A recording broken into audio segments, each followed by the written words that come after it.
Hi everyone, in this presentation which is about fuel costs and ways to reduce it, we're going to talk about 4 airlines.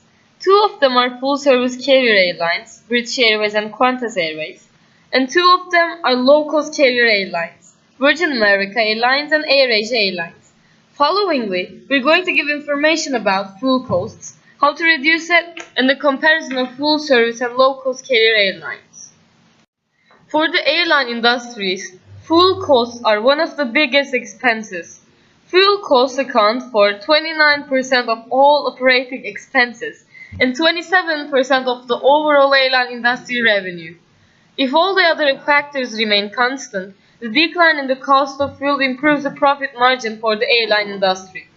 The extent to which the decline in fuel cost affects profitability in the airline industry depends on the proportion of fuel cost in the total airline industry's revenues. In this chart, we see the fuel costs of the airlines. Low-cost carrier airlines' fuel costs are higher than the full-service carriers. In low-cost carrier airlines, fuel cost of Virgin America is higher than AirAsia, whereas in full-service carriers, British Airways' fuel cost is higher than Qantas Airways. The fuel cost of Virgin America is 37% and AirAsia is 36%. On the other hand, the fuel cost of British Airways is 34% and Qantas Airways is 23%. Let's have a look at the pie chart of total cost of airlines.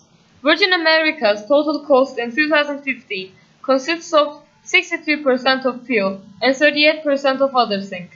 The total cost of British Airways is 34% fuel and 66% others.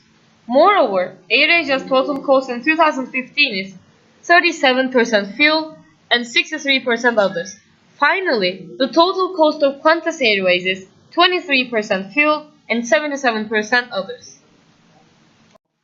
How to reduce fuel cost? New generation aircrafts are more efficient than old aircrafts. One way to reduce the fuel cost is change aircrafts with the new generation aircrafts. It will help airline to reduce fuel costs and save fuel. Aircraft weight is also a factor in fuel economy because more lift generating drag, which is induced drag, results as weight increases. If the airframe weight is reduced, engines that are smaller and lighter can be used, and for a given range, the fuel capacity can be reduced.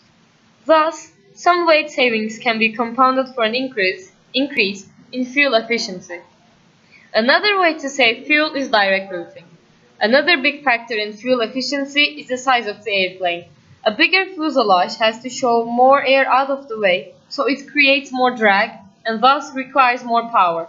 As with the wing, the shape of the fuselage can reduce drag somewhat, and its length to diameter ratio, the fineness ratio, can also help at higher air speeds. But there is no getting around the fact that more cabin space is going to require more fuel to push through the air. Passengers want the most room possible for comfort, but it must be paid for at the fuel pump. Thank you for your attention.